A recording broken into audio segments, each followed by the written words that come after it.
Hello, नमस्कार दोस्तों। Decode exam में आप सभी का स्वागत है। आज की क्लास में हम लोग डिस्कस करेंगे मॉक टेस्ट 16 जो कि आपके यूपीपीसीएस प्रीलिम्स 2026 के लिए बहुत ही महत्वपूर्ण है। तो चलिए आज की क्लास को स्टार्ट करते हैं मेरे साथ ऐश्वर्या सिंह के साथ। क्लास में किसी भी तरीके का डाउट होगा तो आप लोग मुझे कमेंट बॉक्स में बता सकते हैं। क्लास में जो प्रश्न दिए गए हैं ये इंग्लिश और हिंदी दोनों माध्यम में दिए गए हैं। तो जिस भी माध्यम से आप हैं उस माध्यम में प्रश्नों को पढ़िए और उत्तर देने का प्रयास करिए। आज की क्लास का हम पहला प्रश्न देखते हैं। Which one of the following statement about the National Green Tribunal is not correct? यहाँ पर क्या दिया गया है, ध्यान से देखिएगा क्लास की। राष्ट्रीय हरित अधिकरण के संबंध में निम्नलिखित में से कौन सा कथन सही नहीं है? ठीक है, it was set up in the year 2010। इसकी स्थापना 2010 में हुई थी। ये बिल्कुल सही स्टेटमेंट है। कई बार परीक्षा में पूछा भी गया है कि एनजीटी का एस्टैब्लिशमेंट किस ईयर में हुआ था, तो याद रखिएगा 2010 में हुआ था। दूसरा देखिए, या पर्यावरण संरक्षण तथा वनों के संरक्षण से संबंधित मामलों के प्रभावी व शीघ्र निपटान में शामिल है। बिल्कुल सही है। एनजीटी जो है नेशनल ग्रीन ट्रिब्यूनल है, ये आपके किन केसेस को देखता है जो इन्वायरमेंट से रिलेटेड हो, इन्वायरमेंट कंजर्वेशन से रिलेटेड, प्रोटेक्शन से, प्रिजर्वेशन से रिलेटेड, फॉरेस्ट से रिलेटेड मामलों को ये देखता है।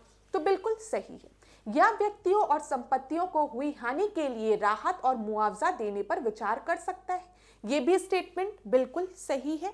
आखिरी स्टेटमेंट देखिए, या सिविल प्रक्रिया संहिता के तहत निर्धारित प्रक्रियाओं से बंधा हुआ है, ये आपका गलत है। ठीक है, यहाँ पर ध्यान दीजिएगा, ये आपका कोड ऑफ सिविल प्रोसीजर से बॉन्ड नहीं है, बाउंड नहीं है, ये याद रखिएगा। ये जो है बेस्ड है, it is based on natural justice. ठीक है, यहाँ पर ध्यान दीजिएगा। तो आपका डी जो होगा वो सही उत्तर होगा, क्योंकि यहां पर बोला गया है कौन सा आपका गलत था। ठीक है, ये चीज क्लियर है। यहां पर देखिए, ये किन प्रिंसिपल्स को फॉलो करता है? प्रिंसिपल ऑफ नेचुरल जस्टिस, ये याद रखिएगा। यहां पर प्राकृतिक न्याय के सिद्धांत पर ये बेस्ड है। ठीक है, दूसरा देखिए, डस एनजीटी फॉलो सीपीसी?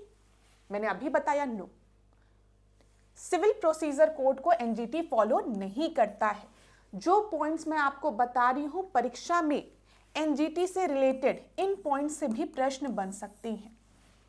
और एनजीटी से रिलेटेड आपकी परीक्षा में पहले भी प्रश्न देखे गए हैं। पास्ट ईयर्स के क्वेश्चंस को उठाकर देख लीजिए। एनजीटी टॉपिक जो है वो प्रीलिम्स के लिए तो महत्वपूर्ण है, मेंस के लिए भी आपका महत्वपूर्ण है। तो यहां पर सबसे पहले तो आप याद रखेंगे इसका गठन कब हुआ है। आप याद रखिएगा 18 अक्टूबर 2010 में। ठीक है, एनजीटी एक्ट के तहत, एनजीटी एक्ट 2010 के तहत इसका गठन हुआ है। ठीक है, ये आपके किस पर बेस्ड है? Natural justice, principle of natural justice principle पे को फॉलो करती है, ये याद रखिएगा। ठीक है, सिविल प्रोसीजर कोड को फॉलो नहीं करती है। एनजीटी जो है उसको डिसाइड करना रहता है किसी भी केस को कितने मंथ के अंदर, तो 6 मंथ, ये भी पीरियड याद रखिएगा। हो सकता है परीक्षा में इसी तरीके से प्रश्न बन जाए, NGT can decide the cases within how many month, 6 month, 12 month, 24 month, ऐसे ऑप्शंस दिए रहते ना, तो याद रखिएगा 6 month. Appeal from NGT lies to which court? अगर अपील करना होगा तो सुप्रीम कोर्ट को अपील करना पड़ेगा। एनजीटी फर्स्ट चेयरपर्सन कौन थे? तो वो जस्टिस लोकेश्वर सिंह पंता थे। ये भी नोट कर लीजिए एक जगह, हो सकता है परीक्षा में प्रश्न बन जाए। तो एनजीटी से रिलेटेड इन जो महत्वपूर्ण पॉइंट्स मैंने आपको बताए हैं, इनको अपने नोटबुक में नोट कर लीजिए क्लास। एनजीटी से रिलेटेड पहले भी प्रश्न बना है, पूरी संभावना है कि आने वाले परीक्षा में भी प्रश्न दिख सकता है। अब यहां पर कुछ और इंपॉर्टेंट पॉइंट्स मैं आपको बता दूं। जैसे हम एनवायरमेंट की बात कर रहे हैं, तो कई बार प्रश्न देखा गया है कि एनवायरमेंट से रिलेटेड हमारे संविधान में कौन कौन से आर्टिकल्स हैं। ठीक है, एनवायरमेंट से रिलेटेड आर्टिकल्स मैं आपको बता रही हूं। सबसे पहले अगर मैं डीपीएसपी की बात करूं, राज्य के नीति निर्देशक तत्वों की, ठीक है, तो यहां पर ध्यान दीजिएगा आर्टिकल 48 ए जो है, आर्टिकल 48 ए, जिसे कि हमने 42nd कॉन्स्टिट्यूशनल अमेंडमेंट एक्ट के तहत जोड़ा गया है। इसमें पर्यावरण संरक्षण की बात की गई है। ठीक है, क्लियर है ना? ये एक नीति निर्देशक तत्व है, डीपीएसपी है, याद रखिएगा 48A, जिसमें कि पर्यावरण संरक्षण की बात की गई है। इसी तरीके से अगर मैं आपसे कहूं फंडामेंटल ड्यूटी की बात करूं, मौलिक कर्तव्य की बात करूं, क्या हमारे मौलिक कर्तव्य में पर्यावरण संरक्षण की बात कहीं पर की गई है? तो हाँ, की गई है। किस आर्टिकल में? आर्टिकल 51A का क्लॉज जी, याद रखिएगा। ठीक है, फिर इसी तरीके से क्या हमारे मौलिक अधिकार में कहीं पर भी हमें, मौलिक अधिकार फंडामेंटल राइट में क्या कहीं पर हमें स्वच्छ हवा या स्वच्छ पानी देने की बात की गई है? क्या ये हमारा मौलिक अधिकार है? हाँ। अगर आप देखोगे आर्टिकल 21 जो कि राइट टू लाइफ है, उसके तहत स्वच्छ पर्यावरण मिलना भी हमारा क्या है? मौलिक अधिकार है, राइट टू लाइफ। ये याद रखिएगा। इतनी चीज क्लियर हो गई क्लास? तो इसको भी एक जगह नोट कर लीजिए आप लोग, इंपॉर्टेंट है। क्लियर? ठीक है, एक चीज और बता दूं आपको जो कि महत्वपूर्ण है। एनजीटी की जब हम बात करें नेशनल ग्रीन ट्रिब्यूनल की, तो आप याद रखिएगा नेशनल ग्रीन ट्रिब्यूनल की बात हमारे संविधान में कहीं पर नहीं की गई है। नेशनल ग्रीन ट्रिब्यूनल का एस्टैब्लिशमेंट जो है वो पार्लियामेंट द्वारा स्पेशल लॉ बनाया गया था, जो कि मैंने अभी आपको बताया एनजीटी एक्ट के तहत इसका एस्टैब्लिशमेंट हुआ है। ये एक स्टैट्यूटरी बॉडी है, स्टैट्यूटरी बॉडी है, लिख लीजिए, नोट कर लीजिए। लेकिन क्या हमारे संविधान में कहीं पर भी किसी भी ट्रिब्यूनल की बात की गई है? बताओ। तो हाँ, याद रखिएगा, अगर आप आर्टिकल 323 देखिए, आर्टिकल 323A, तो इसमें एडमिनिस्ट्रेटिव ट्रिब्यूनल के गठन की बात की गई है ना, कि पार्लियामेंट के पास पावर है कि वो आर्टिकल 323A के तहत एडमिनिस्ट्रेटिव ट्रिब्यूनल का गठन करे। ठीक है, और इसी तरीके से हमारे संविधान में आर्टिकल 323B में अदर ट्रिब्यूनल की भी बात की गई है कि पार्लियामेंट के पास और स्टेट लेजिस्लेचर के पास, दोनों के पास पावर है कि वो अदर ट्रिब्यूनल्स का गठन कर सके। तो ये याद रखिएगा। ठीक है, इतनी चीजें क्लियर। अब मैं कुछ चीजें आपसे पूछना चाहूंगी। आपसे पूछा जाएगा कि एनजीटी के बारे में क्या हमारे संविधान में इस ट्रिब्यूनल के बारे में दिया गया, क्या ये कोई कॉन्स्टिट्यूशनल बॉडी है? तो आप कहेंगे नहीं। ठीक है, ये एक स्टैट्यूटरी बॉडी है जिसका कि गठन एनजीटी एक्ट 2010 के तहत किया गया था। हमारे संविधान में किन ट्रिब्यूनल्स के बारे में दिया गया है? तो आप याद रखिएगा आर्टिकल 323A में एडमिनिस्ट्रेटिव ट्रिब्यूनल की बात की गई है। ठीक है, और आर्टिकल 323 में बी में अदर ट्रिब्यूनल्स की बात की गई है। ठीक है, ये सारे पॉइंट्स याद कर लीजिए, यहां से प्रश्न बनता है। और हिंदी इंग्लिश में दिक्कत तो नहीं हो रही होगी ना? जब हम बात कर रहे हैं यहां पर एनजीटी की, तो हम राष्ट्रीय हरित अधिकरण की बात कर रहे हैं। चलो आगे बढ़ते हैं, अगले प्रश्न को देखते हैं। कहीं पर भी कोई भी दिक्कत होगी तो कमेंट बॉक्स में बताइएगा। हर प्रश्न से जितने इंपॉर्टेंट पॉइंट हैं, बन सकते हैं आपके परीक्षा में, प्रश्न बने हैं, वो सारी संभावनाएं मैं आपको बता देती हूं। क्लास अच्छी लगी हो तो लाइक और शेयर जरूर करिएगा। चलिए अब इस प्रश्न को देखते हैं।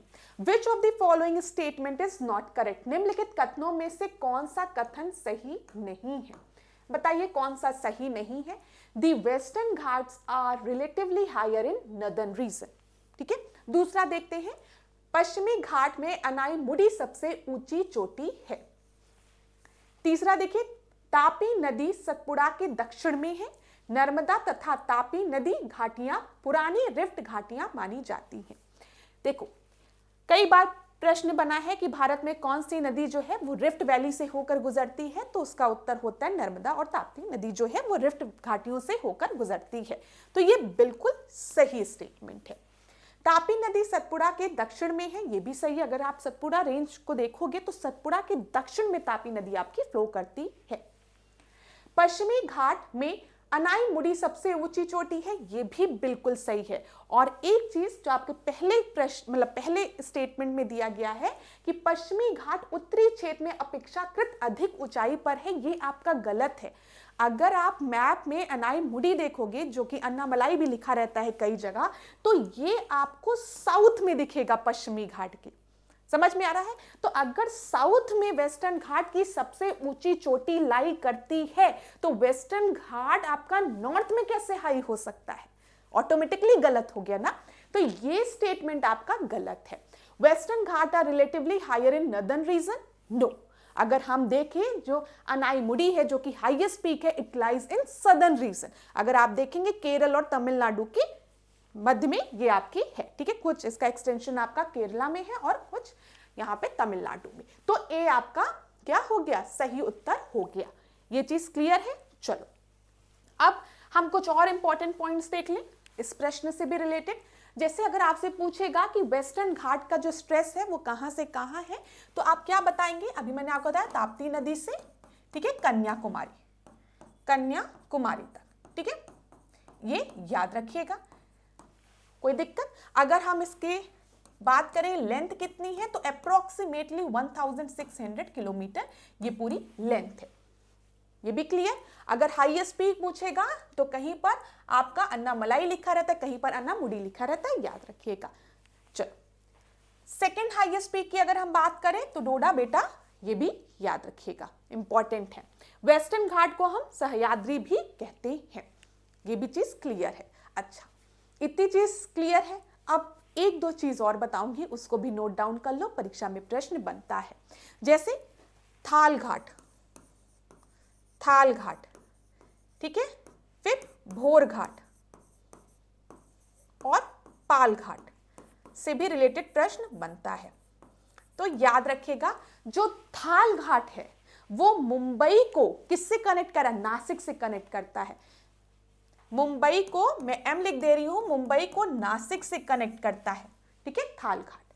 फिर हम भोर घाट की बात करेंगे तो ये मुंबई को पुणे से कनेक्ट करता है, क्लियर है। और अगर हम पाल घाट की बात करेंगे तो ये केरला को तमिलनाडु से कनेक्ट करता है। इस तरीके से भी आपके परीक्षा में प्रश्न बनते हैं, तो इनके बारे में भी देख लीजिएगा।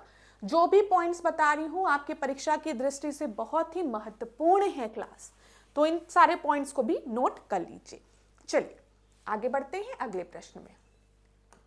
ये देखो, ये जो प्रश्न है ये वक्र से रिलेटेड है, कर्व से रिलेटेड प्रश्न है और इकोनॉमी का प्रश्न है ये, और बहुत ही महत्वपूर्ण प्रश्न है, कई बार परीक्षा में प्रश्न बना है यहां से। तो इसको देख लेते हैं। Lawrence curve, Philip curve, Engel curve, Laffer curve दिया गया है, ठीक है। यहां पर ये जो व्यय है इसको इधर कर लो, समझ में आ गया होगा, ये इधर आ गया है। यहां पर ऐसे लाफर कर्व है ना, तो income and proportion of food of expenditure, ये थोड़ा सा इधर सब शिफ्ट हो गया है, ये इधर आना चाहिए आपका, ठीक है, टाइपिंग मिस्टेक है। बस यहां पर आपका इधर की तरफ आपका लॉरेंस कर्व होगा, फिर फिलिप कर्व्स होगा, ठीक है, यहाँ पे एंजल कर्व होगा और यहाँ पर लाफर कर्व होगा। ये होगा tax rate and tax revenue, ठीक है। यहाँ पर ध्यान देना, वो थोड़ा इधर शिफ्ट हो गया, इसको पढ़ लो। मैं थोड़ा सा इसको हटा देती हूँ जो इंक लगा हुआ, ताकि आप लोगों को अच्छे से दिख जाए। वीडियो को पॉज कर लो, ये बहुत ही महत्वपूर्ण प्रश्न है, इसको मैं डिस्कस करती हूँ। देखिए यहां पर अगर हम देखेंगे लॉरेंस कर्व, फिलिप कर्व की बात करेंगे तो लॉरेंस कर्व में हम देखते हैं, मैच करते हैं, आपका सही जो होगा ए का थर्ड होगा। ध्यान दीजिएगा क्लास, ए का आपका थर्ड हो जाएगा। यहां पर देखो, इनइक्वालिटी इन आय अथवा संपदा के वितरण में असमानता, ठीक है। अभी एक तरफ हम देखते हैं कि जब हम लॉरेंस कर्व की बात करेंगे तो इसी में मैं आपको गिनी कोफिशिएंट के बारे में बताऊंगी। परीक्षा में प्रश्न बना है कि गिनी कोफिशिएंट कब 0 होता है, गिनी कोफिशिएंट कब 1 होता है और ये क्या इंडिकेट करता है। 2 मिनट रुको, पहले इसको सॉल्व कर लेते हैं। तो ए का थर्ड 2 जगह दिया गया है। फिर देखिए बी का फिलिप्स कर्व की अगर हम बात करेंगे तो एक तरफ आपका इन्फ्लेशन होता है, दूसरी तरफ एम्प्लॉयमेंट, इन दोनों एक्सिस के बीच में प्लॉटिंग की जाती है, तो बी का फर्स्ट हो गया, ठीक है। एंजल वक्र आपका हो गया ये आय और खाद का अनुपात, ठीक है। और फिर उसके बाद लाफर कर्व की अगर हम बात करेंगे, कर दरें एवं कर राजस्व के बीच में ये आपका प्लॉट किया जाता है, ठीक है। अब देख लो, इसको मैप के थ्रू देख लेते हैं। यहां पर आपका सही उत्तर सी है। क्लास अगर आपको वीडियो को पॉज करके 2 मिनट का टाइम चाहिए तो आप ले सकते हैं, आप आराम से, लेकिन इसको नोट डाउन जरूर कर लीजिएगा, बहुत ही महत्वपूर्ण है। अब मैं आपको एक बार कर्व दिखाती हूं। ये देखिए, ये जो है ये फिलिप्स कर्व है, ठीक है, ये फिलिप्स कर्व है। एक तरफ आपको क्या दिख रहा है, अनएम्प्लॉयमेंट, ठीक है, बेरोजगारी दिख रही है। दूसरी तरफ आपको इन्फ्लेशन दिख रहा है, इन्फ्लेशन रेट, मुद्रास्फीति। ये क्लियर है। तो ये आपका क्या इंडिकेट है, ये कौन सा कर्व यहां पर है, ये आपका फिलिप्स कर्व है। इधर ये लॉरेंस कर्व है। लॉरेंस कर्व में आप देख रहे हैं ये लाइन ऑफ इक्वालिटी है। आप मेरी बात ध्यान से सुनना। हम गिनी कोफिशिएंट की बात करते हैं और आपके परीक्षा में कई बार गिनी कोफिशिएंट से रिलेटेड प्रश्न बना है, ठीक है। गिनी कोफिशिएंट अगर 0 होता है, अगर गिनी कोफिशिएंट की जो वैल्यू है वो 0 है, तो वो ये रिप्रेजेंट करती है कि किसी भी तरीके की इनकम इनइक्वालिटी नहीं है, मतलब सबको समान आय मिल रही है, किसी भी तरीके की आय असमानता नहीं है अगर गिनी कोफिशिएंट की वैल्यू 0 होती है, ठीक है। और यहीं पर अगर गिनी कोफिशिएंट की वैल्यू 1 है तो मतलब पूरी तरीके से आय असमानता है, मतलब इनइक्वालिटी ही है, ठीक है। यहां पर 0 मतलब नो इनकम इनइक्वालिटी। ये ध्यान रखिएगा, परीक्षा में प्रश्न बना है, इसलिए मैं आपको बता रही हूं नो इनकम इनइक्वालिटी। और गिनी कोफिशिएंट जब 1 है तो मतलब पूरी तरीके से इनकम इनइक्वालिटी एग्जिस्ट कर रही है, ठीक है, क्लियर है। और लॉरेंस कर्व में हम क्या देखते हैं, इनकम इनइक्वालिटी को ही हम प्लॉट करते हैं, क्लियर। तो ये भी याद रखिएगा, ये फिलिप्स कर्व हो गया, ये लॉरेंस कर्व हो गया। अब यहां पर देख लो, लाफर कर्व जो है ये टैक्स रेवेन्यू और टैक्स रेट के मध्य में आपका क्या किया गया है, ड्रॉ किया गया है। और यहां पर हमें इन्वर्टेड यू शेप देखने को मिल रहा है। इतनी चीज क्लियर। एक एक चीज जो बता रही हूं बहुत महत्वपूर्ण है, नोट करते चलो, ड्रॉ करते चलो, आपको फायदा होगा एग्जाम में, आप खुद नोटिस करोगे। अब यहां पर देखो, which of the following books was not written by Rajashekhar, ठीक है। यहां पर देखो राजशेखर द्वारा कौन सी पुस्तक नहीं लिखी गई है। अब परीक्षा में कई बार पूछा जाता है कि काव्य मीमांसा किसके द्वारा लिखी गई है, या फिर कपूर मंजरी किसके द्वारा लिखी गई है, या प्रबंध चिंतामणि किसके द्वारा लिखी गई है, या विद्वशाल भंजिका किसके द्वारा लिखी गई है। तो आप याद रखिएगा, काव्य मीमांसा, कपूर मंजरी और आपका यहाँ पे प्रबंध चिंतामणि, और क्या दिया गया है, विशाल भंजिका। इसमें से ये जो 3 पुस्तक है ये आपका राजशेखर द्वारा लिखी गई है, लेकिन प्रबंध चिंतामणि इनके द्वारा नहीं लिखी गई है, ठीक है। तो सी यहां पर आपका सही उत्तर होगा। प्रबंध चिंतामणि की अगर हम बात करेंगे तो ये किसके द्वारा लिखी गई है, मेरुतुंग द्वारा लिखी गई है। नोट कर लो, बहुत इंपॉर्टेंट है जो एक एक चीज मैं आपको बता रही हूं, ठीक है।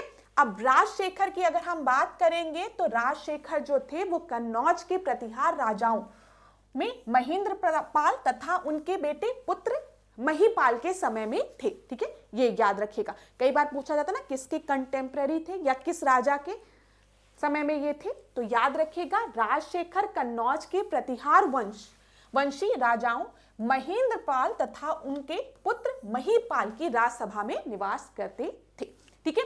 और अगर हम देखें तो इनमें 4 नाटक इनके द्वारा लिखा गया है और एक अलंकार शास्त्र इनके द्वारा लिखी गई है, ठीक है। इनकी रचनाएं जो प्रमुख है, जो ध्यान रखनी है एग्जाम के लिए इंपॉर्टेंट है, वो बाल रामायण, बाल भारत, ठीक है, कपूर मंजरी, ठीक है, विद्वशाल भंजिका और काव्य मीमांसा। इसको नोट कर लो, आपके परीक्षा में प्रश्न बना है। प्रबंध चिंतामणि जो है वो मेरुतुंग की रचना है, क्लियर। चलो आगे बढ़ते हैं। एक एक पॉइंट जो आपको बताया जा रहा है ये बहुत ही महत्वपूर्ण है, तो सबको नोट करते चलो। किन राजा के समय में थे, इनकी पूर्व, इनकी जो प्रमुख रचनाएं हैं क्या है, ये यहां से प्रश्न परीक्षा में बनता है। अब देखो रेहला, आप सभी को पता है इब्बन बतूता द्वारा लिखा गया है, ठीक है। कई बार परीक्षा में पूछा गया है कि रेहला किसकी रचना है। अब यहां पर कंफ्यूज करने के लिए आपको दे दिया गया है कि ये आपका अरबी भाषा में है कि फारसी भाषा में है, ठीक है, या फिर 13वीं शताब्दी में इब्बन बतूता द्वारा फारसी भाषा में लिखा गया, या 13वीं शताब्दी में मार्को पोलो द्वारा इतालवी भाषा में लिखा गया है। तो यहां पर बताओ कौन सा सही है। इब्बन बतूता द्वारा तो लिखा गया है, ये चीज तो क्लियर है, यहाँ पे अब्दुल रजाक भी दिया गया है। तो यहाँ पर जो सही उत्तर है वो है पर्शियन लैंग्वेज में 13th सेंचुरी में फारसी में इब्बन बतूता द्वारा लिखा गया है रेहला। ये भी एक अच्छा प्रश्न है, अरबिक भाषा में लिखा गया है, इसको सही कर लीजिए क्लास। किस में लिखा गया है, अरबी भाषा में, ठीक है, अरबी भाषा में लिखा गया है। ए आपका सही है, रेहला जो है इब्बन बतूता द्वारा किस में लिखा गया है, अरबी भाषा में लिखा गया है। ए आपका सही है, इसको ध्यान दीजिएगा, किसमें, ए, ठीक है। अब यहां पर हम लोग देख लेते हैं रेहला नामक पुस्तक के रचनाकार कौन है। यहां पर इब्न बतूता, ठीक है। वह मोहम्मद बिन तुगलक के समय में थे और 14 वर्ष तक वो यहाँ पर रहे। इब्न बतूता ने रहला नामक पुस्तक अरबी भाषा में लिखी है, ध्यान दीजिएगा, आपकी मैम ही कंफ्यूज हो गई थी, अरबी भाषा में लिखी है, ठीक है। यह पुस्तक इब्न बतूता का यात्रा वृत्तांत करता है, तो ध्यान से नोट कर लीजिए इसको। चलिए अगला प्रश्न देखते हैं इस प्रश्न को। इस प्रश्न में क्या बोला गया है, निम्नलिखित नामों को कालानुक्रम में व्यवस्थित करें व नीचे दिए गए कूट से सही उत्तर प्राप्त करें, ठीक है। सबसे पहले कौन आया है बताइए, महमूद गजनबी आया है। फिर महमूद गजनबी के बाद कौन आया, मोहम्मद गौरी ना, पृथ्वीराज चौहान के समय। तो सबसे पहले तो हो गया 2, फिर 3 हो गया, ठीक है। फिर 1 चंगेज खान और तैमूर। आसान प्रश्न है ये, तो बी आपका सही उत्तर हो गया। आगे बढ़े, कहीं पर भी कोई भी डाउट होगा तो बताइएगा। अब इस प्रश्न को देखिए, यहां पर आपको क्या करना है, आपको अरेंज करना है from west to east, west से ईस्ट आपको अरेंज करना है।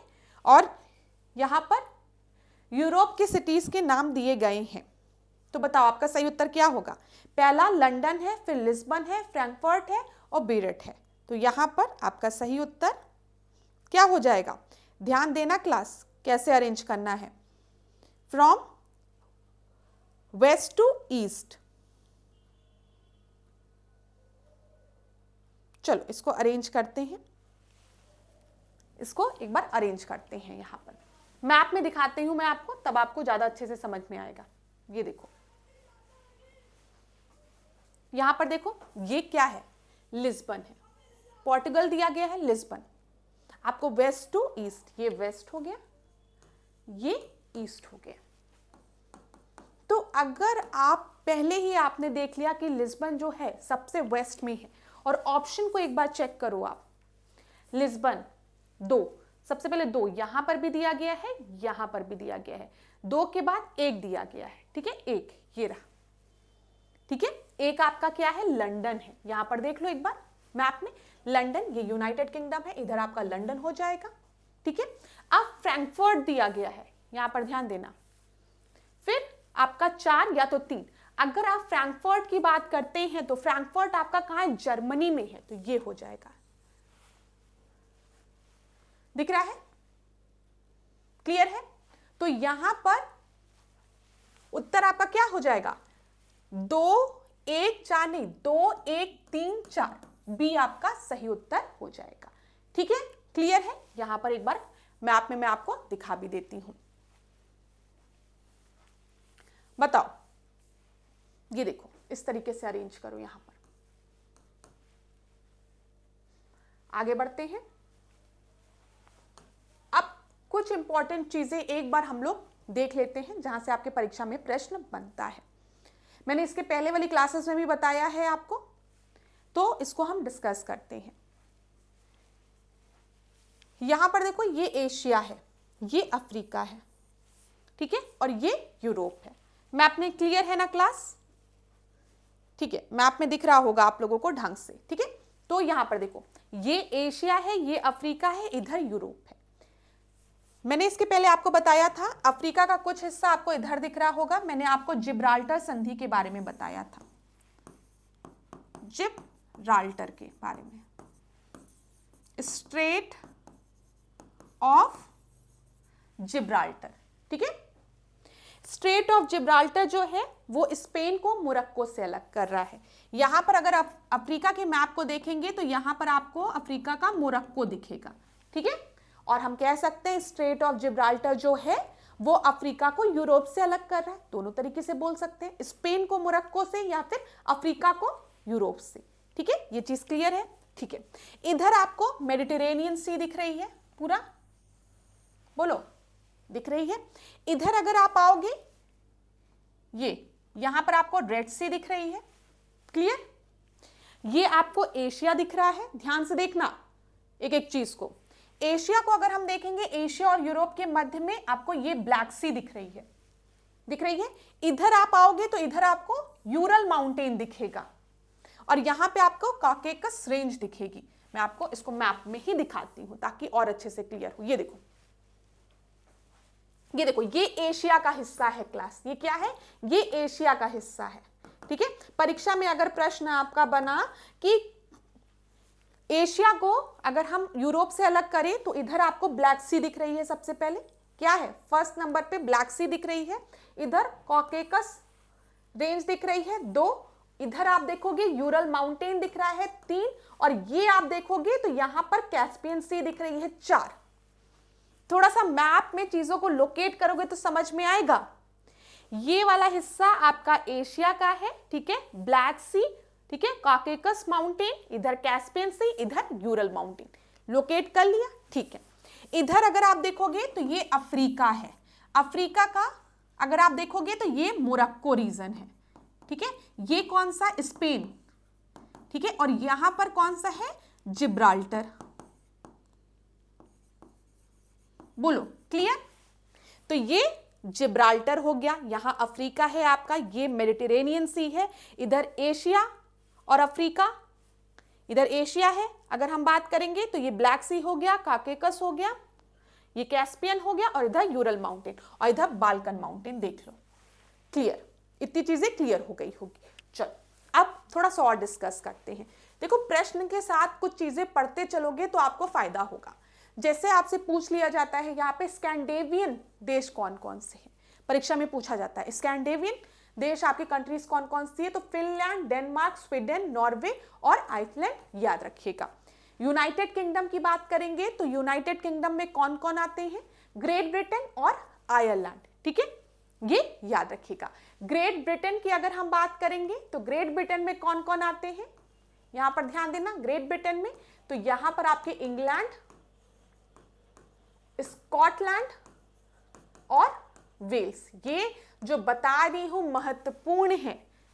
देखो, अगर आपसे परीक्षा में पूछा गया कि ग्रेट ब्रिटेन में कौन कौन से देश आते हैं तो आप क्या बताएंगे? इसमें इंग्लैंड, स्कॉटलैंड और वेल्स।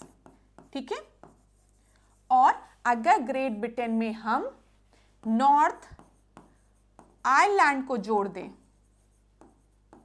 तो इसको हम क्या कहते हैं? United kingdom. क्लियर? समझ में आ गया होगा। ठीक है, स्कैंडिनेवियन देश याद रखना, फिनलैंड, डेनमार्क, स्वीडन, नॉर्वे और आइसलैंड। ठीक है, आइसलैंड। बाल्टिक सिटी भी याद रखो, बाल्टिक सिटी से भी रिलेटेड प्रश्न पूछा गया है।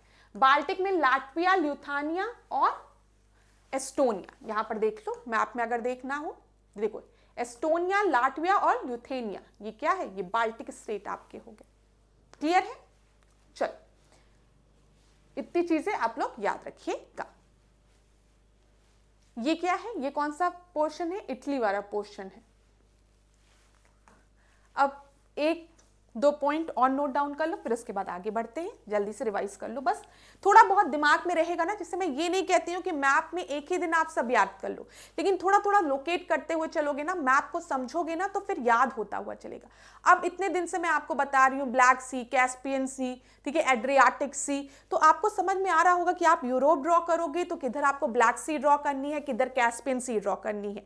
ठीक है, और एड्रियाटिक सी किधर है? जब हम बात करते हैं इटली की, तो एक तरफ मैंने आपको बताया था ना, एक तरफ आपको टायरेनियन सी दिखेगी, एक तरफ आपको आयोनियन और एक तरफ आपको एड्रियाटिक सी दिखती है। ये चीज मैंने आपको डिस्कस की थी। ठीक है, अगर ये इटली देख रहे हो, ठीक है, इटली में इधर क्या है? एड्रियाटिक सी है, इधर टायरेनियन सी है और इधर आयोनियन सी है। ठीक है, ये आपका ब्लैक सी हो गया, ये कैस्पियन सी हो गया, इधर एशिया वाला पोर्शन है ये सारा। ठीक है, मेडिटेरेनियन सी अगर हम देखेंगे तो इधर अफ्रीका है नीचे और ऊपर यूरोप है। इसी तरीके से पढ़ोगे तभी चीजें धीमे धीमे धीमे धीमे दिमाग में बैठेगी। एक दो प्रश्न और बनता है, क्विक रिवीजन करा देती हूं। जैसे रिवर पो के बारे में पूछा जाता है कि रिवर पो जो है वो कहां आपकी है, तो याद रखिएगा इटली में। ठीक है, और ये आपकी ड्रेन किस में होती है? फ्लो इनटू एड्रियाटिक सी। अभी बताया ना एड्रियाटिक सी के बारे में, तो याद रखना। ठीक है, फिर उसके बाद डेन्यूब, निपर और डॉन की अगर हम बात करें, डेन्यूब, निपर और डॉन, ये तीनों आपके फ्लो करते हैं किसमें, जाके ड्रेन किसमें होते हैं, ब्लैक सी में। याद करो डेन्यूब के बारे में, मैंने आपको बताया था कि जो डेन्यूब रिवर है ये ब्लैक फॉरेस्ट से निकल रही है और ड्रेन कहाँ हो रही है, ब्लैक सी में, ये याद रखिएगा। राइन की अगर हम बात करें तो राइन जो है वो जो आल्प है स्विट्जरलैंड में, वहां से फ्लो होती है, जर्मनी से फ्लो होते होते, ये आप ध्यान दीजिएगा, ये देखिए ये राइन नदी है, ये राइन नदी आपकी फ्लो कर रही है, ठीक है। ये देखो ये स्विट्जरलैंड से निकल रही है, ये पूरा आपकी राइन नदी फ्लो कर रही है। इधर आपको इंग्लिश चैनल दिख रहा है, ठीक है। और याद रखिएगा it is busiest waterway in the Europe. Rotterdam की अगर हम बात करेंगे, आपके परीक्षा में कई बार पूछा गया है कि रॉटरडैम जो है वो किस नदी पर है, वो राइन नदी पर है, इसको भी नोट कर लो। अब एक बार अगर आपको देखना हो क्लास तो यहां से देख लो, यहां से परीक्षा में रिवर से रिलेटेड प्रश्न बनता ही है। जैसे हम वोल्गा नदी की बात करेंगे, ठीक है, तो वोल्गा नदी से आप याद रखेंगे कैस्पियन सी में ये जाके आपकी ड्रेन होती है।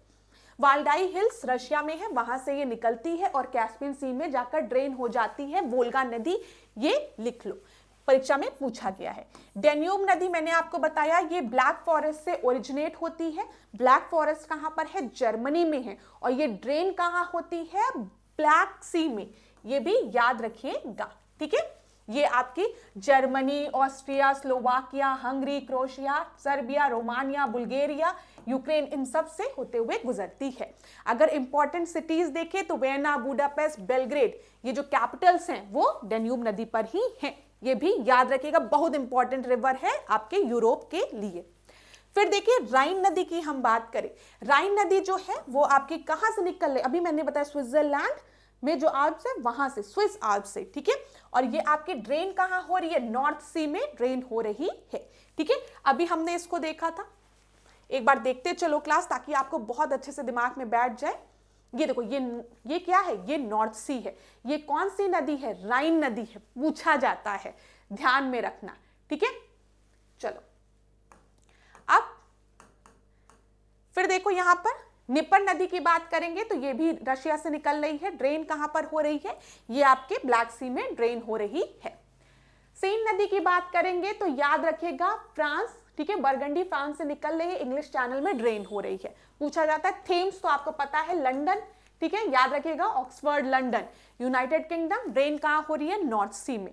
इसके बाद आप याद रखिए पो नदी, पूछा गया है, तो ये इटली, ठीक है, और ड्रेन कहां हो रही है, एड्रियाटिक सी में।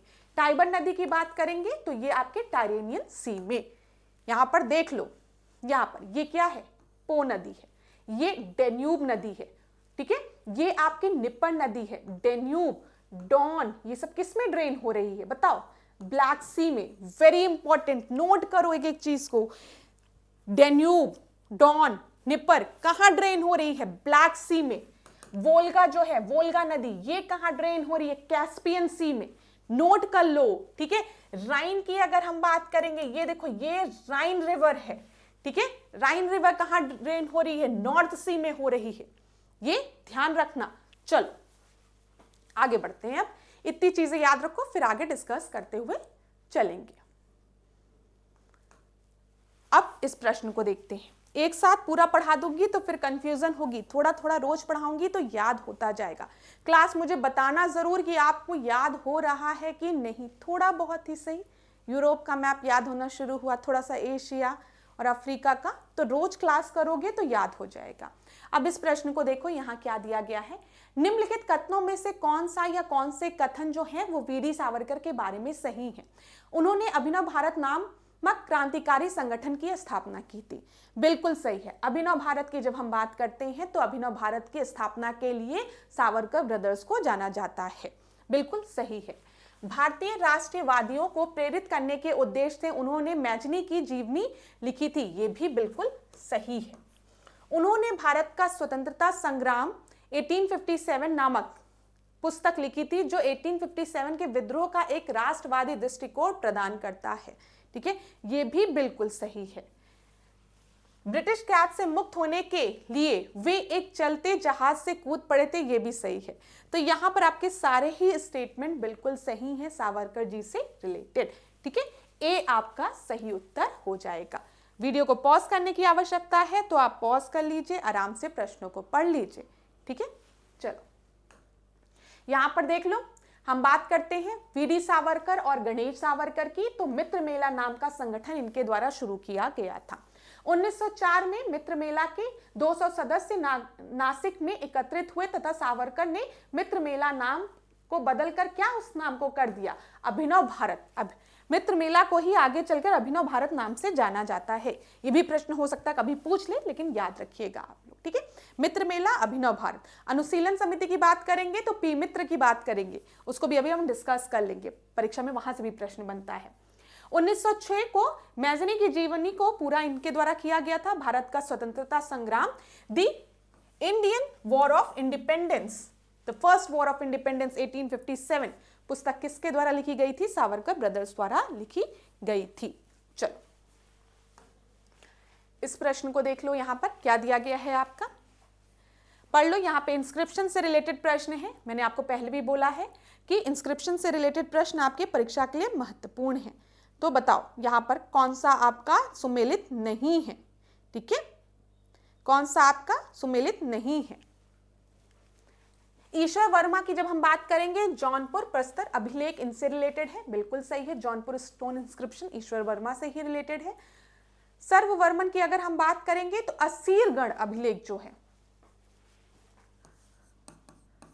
असीरगढ़ अभिलेख जो है वो यहां पर होना चाहिए, गया नहीं। जीवित गुप्ता की अगर हम बात करेंगे तो दैव बणाक अभिलेख, ठीक है। ईश्वर वर्मा की अगर हम ईशान वर्मन की अगर हम बात करेंगे तो यहाँ पे हरहा प्रशाण अभिलेख। तो ये प्रश्न परीक्षा में पूछा गया था और इंपॉर्टेंट भी था और डिफिकल्ट भी प्रश्न था उस समय के लिए। ठीक है, डिफिकल्ट प्रश्न था। तो यहाँ पर याद रखिएगा बी आपका सही उत्तर होगा, क्योंकि बोला गया है कौन सा सही सुमेलित नहीं है। ध्यान दीजिएगा, क्या बोला गया, कौन सा सही सुमेलित नहीं है। तो बी आपका सही उत्तर हो जाएगा। सर्ववर्मन की हम बात करेंगे तो यहां पर ध्यान रखिएगा असीरगढ़ ताम पत्र जो है इनसे रिलेटेड है। ईश्वर वर्मन की बात करेंगे तो जौनपुर प्रस्तर अभिलेख। ईशान वर्मन की अगर हम बात करेंगे तो अभिलेख। ठीक है, इसी तरीके से पूछा जाता है हाथी गुम्फा अभिलेख, कलिंगराज खारवेल, कई बार पूछा गया है। जूनागढ़ अभिलेख जिसको कि गिरनार अभिलेख के नाम से भी जानते हैं, तो ये रुद्रदामन। नासिक अभिलेख गौतमी पुत्र बलश्री।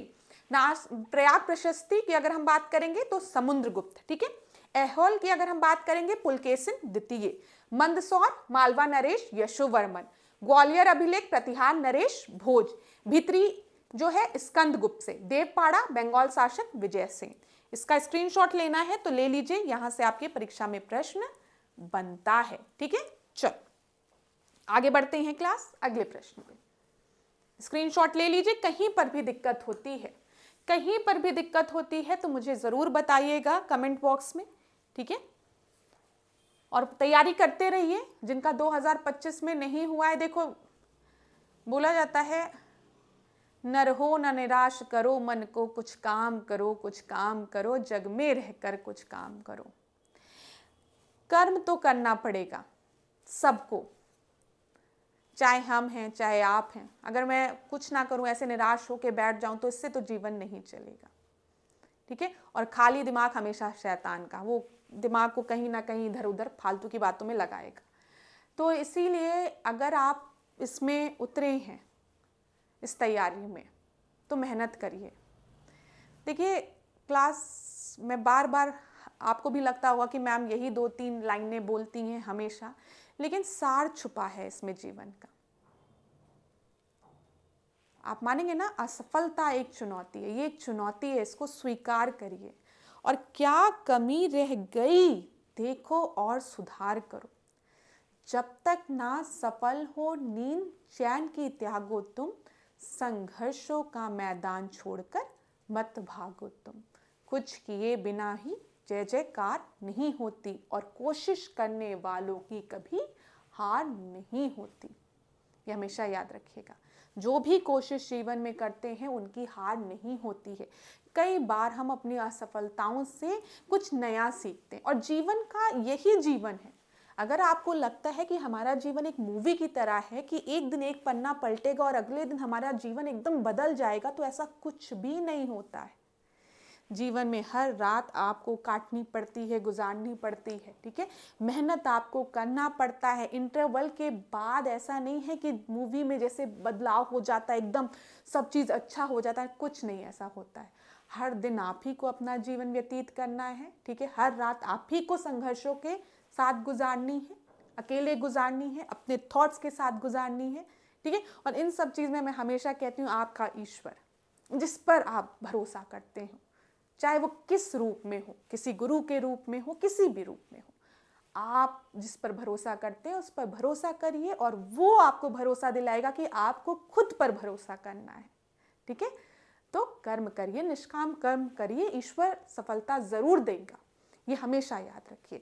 और बिल्कुल भी मत परेशान होइए। प्रीलिम्स के रिजल्ट के बाद आप में से कई स्टूडेंट्स के मैसेज मेरे पास आए हैं कि मैम नहीं हुआ इस बार, तो क्यों निराश होना है? नहीं हुआ, उठो, तैयारी करो। नाश के दुख में कभी दबता नहीं निर्माण का सुख, नीड़ का निर्माण फिर सृष्टि का आवाहन फिर, ठीक है। हर सबके साथ ये सारी चीजें होती है, सब स्टूडेंट इसी फेज से गुजरते हैं। हाँ, इसमें जो निराश होके बैठ जाते हैं, जो अपनी असफलता को स्वीकार करके अब हार मान लेते हैं, फिर उनका जीवन वहीं पे रुक जाता है। जो अपने असफलता से घबराते नहीं हैं, अपनी कमियों को पहचानते हैं, जीवन में आगे बढ़ने का प्रयास करते हैं, उनको जीवन भी अपॉर्चुनिटी ज़रूर देता है, ठीक है। तो बिल्कुल भी परेशान मत होइएगा। बस इतना ही ज्ञान, थोड़ा बहुत ज्ञान देती हूँ। ऐसा लगता है कि लेक्चर जिस चीज़ के लिए ले रही हूँ पहले वो पढ़ा दूँ, नहीं तो कई बार मन करता है कि आप लोगों को कुछ बातें बोलूं, क्योंकि आपके मैसेजेस आते हैं तो मुझे भी दुख होता है। और हर साल मेरे पास सेम उसी तरीके के मैसेजेस आते हैं और मैं वही रिप्लाई करती हूँ। मैं आपसे क्या बोलूँ कि मैजिक हो जाएगा? मैजिक नहीं होता है जीवन में।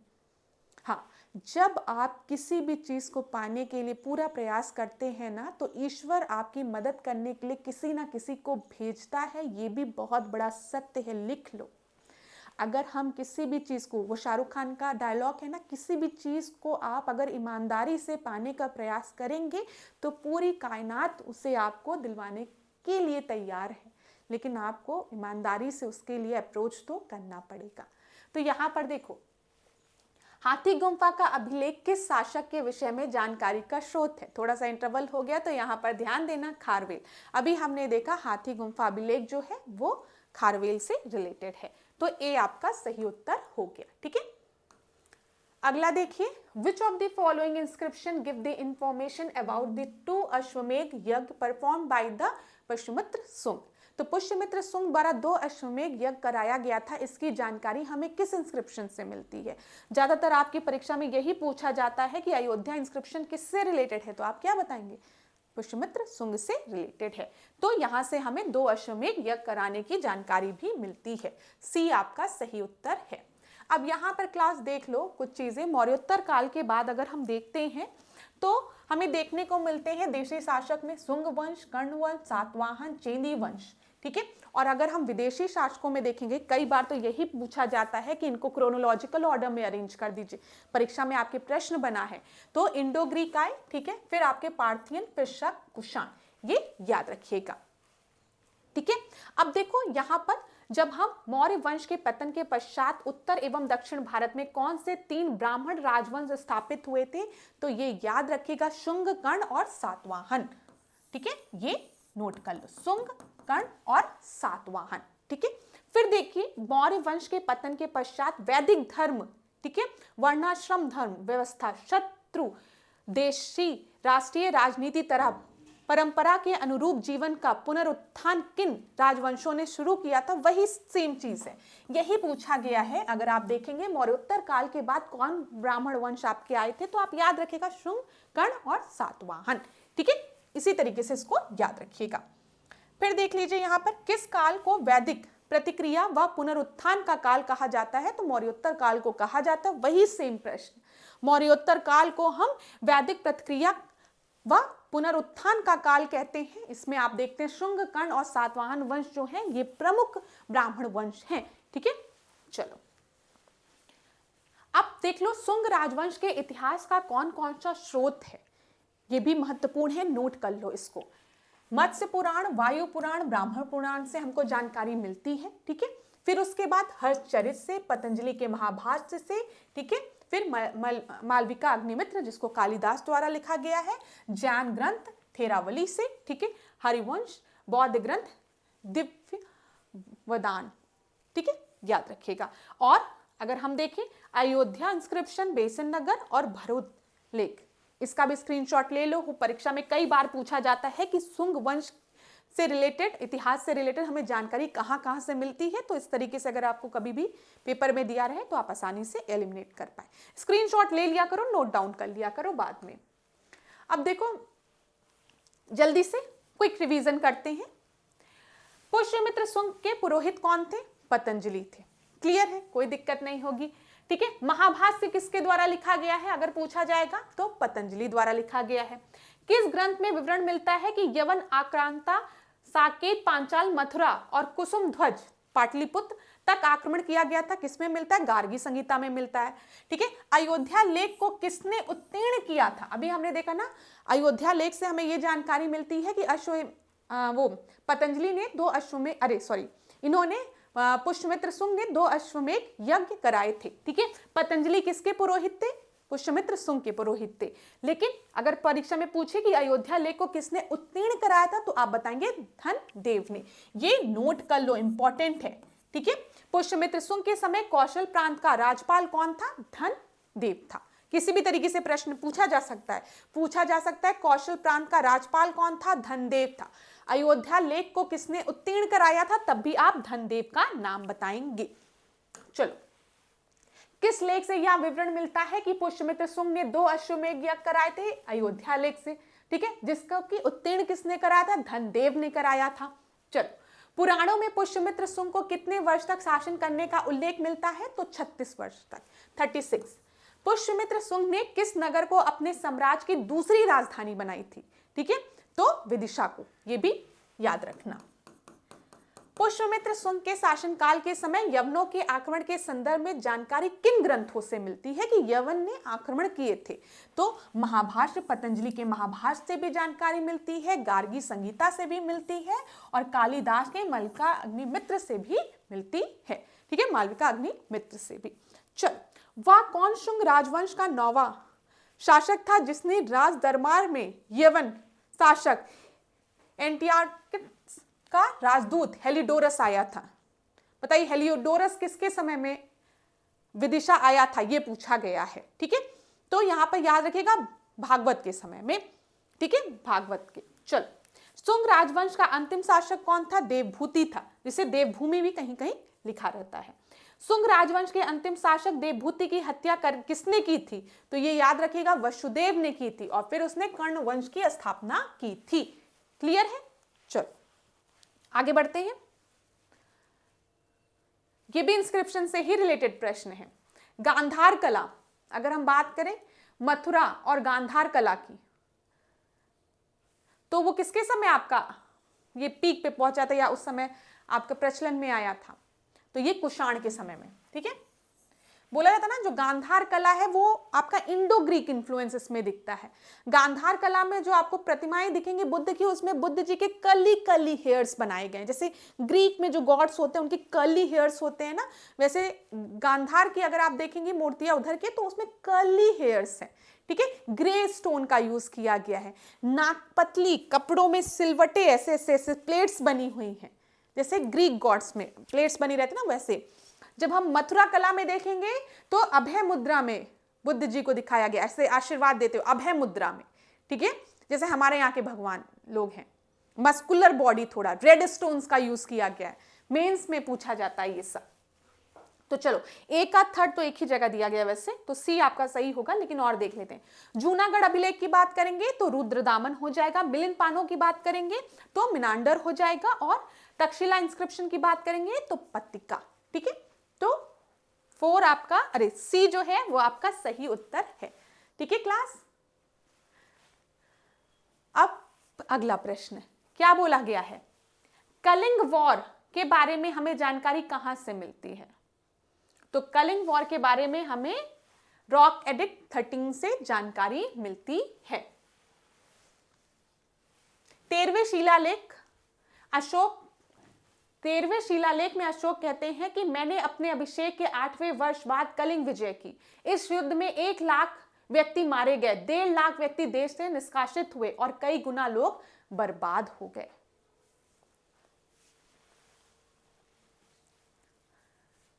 निम्नलिखित अभिलेखों में से किसमें अशोक का नामोल्लेख हुआ है? तो बताइए किसमें अशोक का नाम दिया गया है? गुर्जरा, अहरोरा, ब्रह्मगिरी या सारनाथ? तो यहां पर आपका सही उत्तर क्या है? अशोक का नाम गुर्जरा अभिलेख में दिया गया है। ठीक है, ए आपका सही उत्तर होगा। यहां पर देख लीजिए, मास्की, गुर्जरा और नेतुर, ऐसे न्यू मग करके आप याद कर सकते हैं, न्यू मग। ठीक है, न्यू मग। तो यहां पर एनई से नेतुर हो जाएगा। ठीक है, एम से मास्की हो जाएगा। ठीक है, यहां पे यू से उदय गेलॉन हो जाएगा, गोलम, और ये गुर्जरा हो जाएगा। ठीक है, न्यू मग करके याद रखो तो आपको याद रहेगा। न्यू मग मतलब एम से, यू से, जी से और एन से आपका यहां पर अशोक का नाम का प्रयोग किया गया है। मास्की, गुर्जरा, नेतुर और उदय गोलम अभिलेख में अशोक तथा पुराणों में अशोक वर्धन नामोल्लेख हुआ है। ठीक है, अशोक के अभिलेखों में अशोक को देवानाम प्रियदर्शी नामक उपाधियों से विभूषित किया गया है। ऐसा माना जाता है कि अशोक द्वारा यह उपाधि ईरानी शासक दारा प्रथम से प्रेरित थी। चलो, क्लियर है? आगे बढ़ते हैं अगले प्रश्न पे। निम्न में से कौन सा सही सुमेलित नहीं है? पॉल्यूशन दिया गया है, साइंस का क्वेश्चन है। बताओ। पारा से मीनामाता डिजीज होती है, कई बार पूछा गया, बिल्कुल सही है। कैडमियम से इटाई बीमारी होती है, बिल्कुल सही है। नाइट्रेट से ब्लू बेबी सिंड्रोम होता है, बिल्कुल सही है। फ्लोराइड से इंडाइजेशन होता है, गलत है। फ्लोराइड से ये जो दांत होते हैं वो आपके खराब हो जाते हैं। जहां पे पानी में फ्लोराइड ज्यादा होता है वहां पे आपका दांत खराब हो जाता है। चलो, इस प्रश्न को देख लो, ये आज की क्लास का आखिरी प्रश्न है शायद। इसके बाद देख लेते कोई है कि नहीं, वैसे मुझे लग रहा है ये आखिरी प्रश्न है। सल्तनत काल में प्रचलित इद्रार जो है वो एक प्रकार का धार्मिक कर था, अन्य देशों के साथ व्यापार की एक निर्यात वस्तु थी, विद्वानों व धार्मिक लोगों को दी जाने वाली आर्थिक सहायता थी, इमारतों के निर्माण करने वाले के संबंध में प्रयुक्त होता था। तो बताइए इद्रार क्या था? यह प्रश्न मैंने आपसे पहले भी डिस्कस किया है।